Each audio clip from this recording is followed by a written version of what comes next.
I've previously made videos on baguettes, bloomers and granary loaves, but this is the first time I've made one on the thing I've made more often than anything else, which is rolls. In particular this time they're going to be topped with cheese and bacon. That comes at the end of the process. So we start off more or less as all the other ones have done, with 450 grams of brown flour,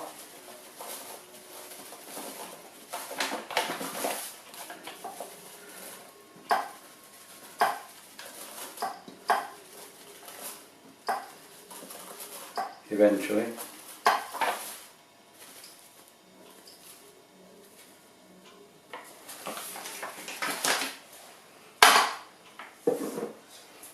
450 grams of strong white,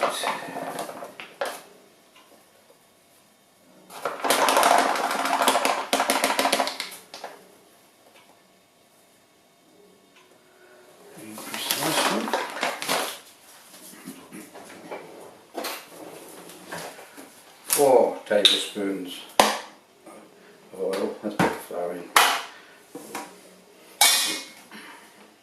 4 tablespoons of oil. 1, 2, 3, 4.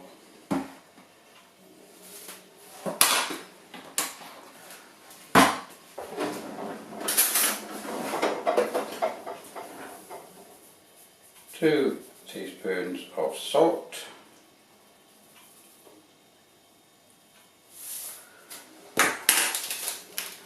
And 1 sachet miraculously openable yeast.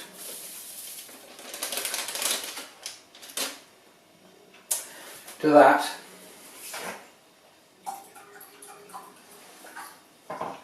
we add 500 millilitres of warmish water, but I'll do that when the mixer is going.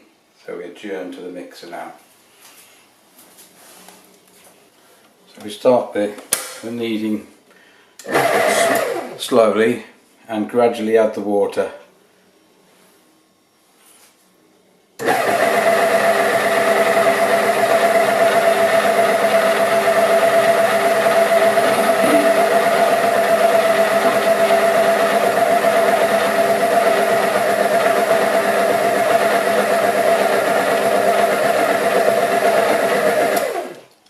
I usually find that 500 millilitres of water works. It's spot on basically, and so occasionally you might need a little bit more, occasionally a bit less, but it generally works.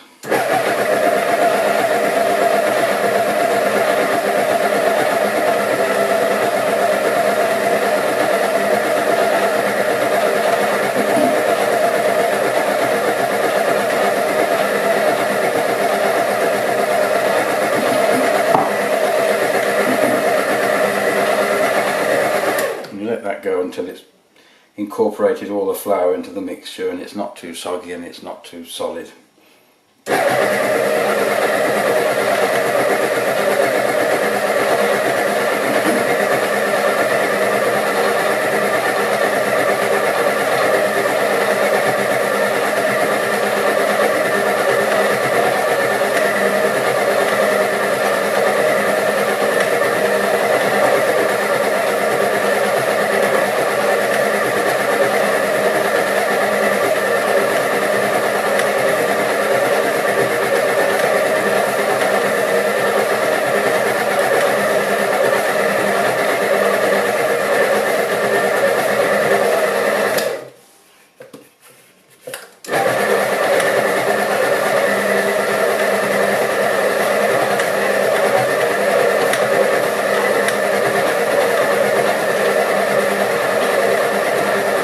When it's all incorporated, we can turn the speed up to let it go for about 10 minutes. So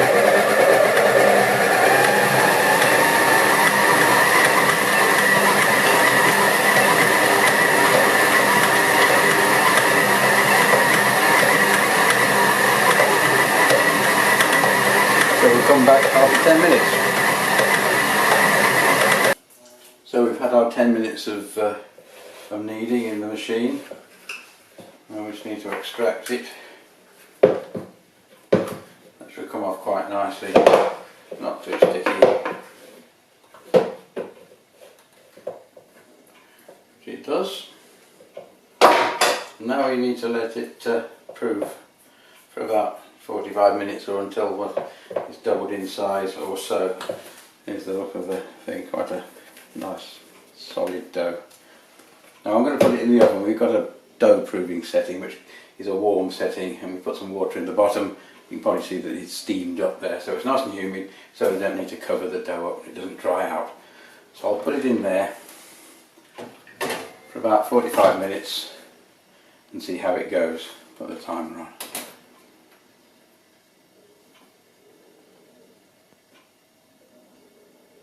And we'll come back when that time is up and have a look at it and go on to the next stage.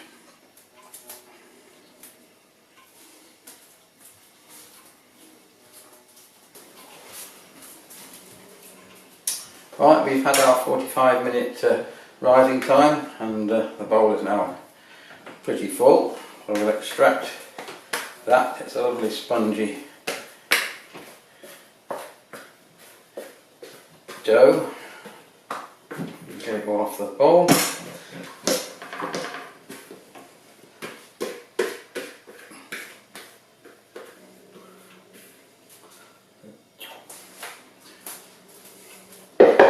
So now we squeeze that down, flatten it out, remove all the air from it first time over, by just folding it in on itself repeatedly one way and another.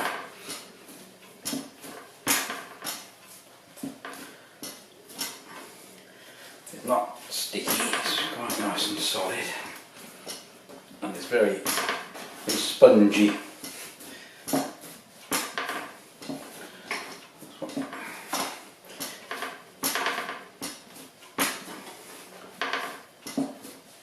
Oh, it's getting harder to work, so that's good.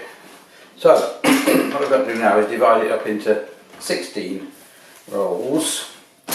I'll do that the sort of precise way by chopping it half. Having a guess at what half is, so that every roll will be precisely the same as the other. So that's 2.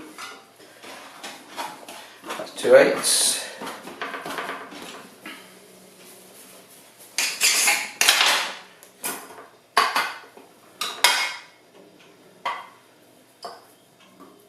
This 2/4.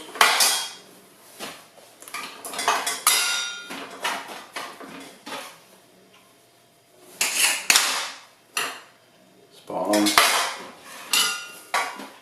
And here we have 2.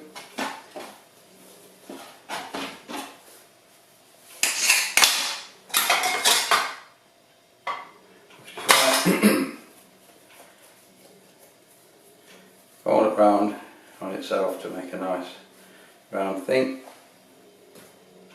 and put it on a oiled baking tray. And so on. We continue doing that until the trays are full up with 8 on each. I won't bore you with the entire process of doing that. And I'll come back when they're all done. Okay, we now have 2 trays with 8 rolls on each, and they're going to go back in the warm place to rise for another 45 minutes or so until they look the right size. So in they go. And what I'll do then is bring them out and top them with the cheese and bacon. This is an optional stage, of course, but that's what we're doing today. So again, stick the 45 on and see if that's the right amount. We'll come back when we've waited that length of time. So here we are, the rolls have now had 45 minutes rising in the warm, and you can see they've risen substantially and nicely stuck together, which is an advantage because we're now going to cover them with cheese and bacon, and that minimises the bits dropping down between them, which is quite awkward. So what I usually do, what I've got here is 4 rashers of bacon chopped into small pieces and about 100 and something grams of cheese grated. I put the bacon bits on first and followed by the cheese. If you do it the other way around, sometimes the cheese melts and the bacon just slides off. So I've got to put all these bits all over the rolls, which is quite a fiddly little job, so I won't spend long. It won't let you stay here watching all of that. Got to be careful not to prod the rolls too hard, otherwise they tend to deflate.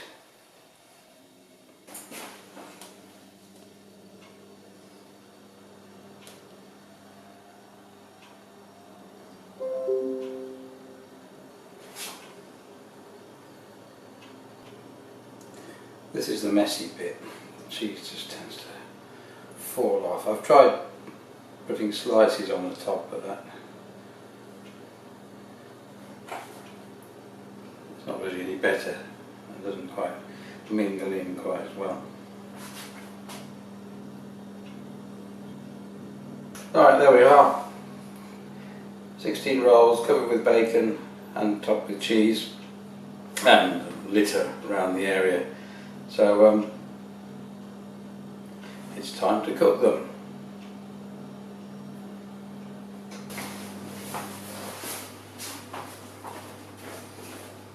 The rolls need now to go into the oven at 220 degrees for 20 minutes.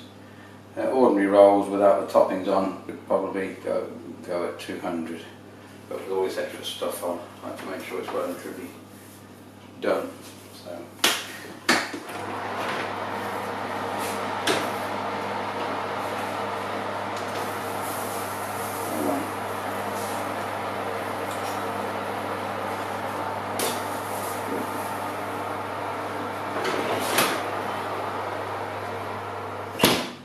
Set the timer for 20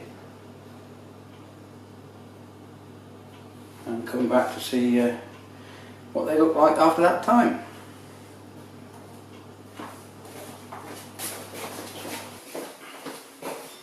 And here are the rolls after their 20 minutes cooking.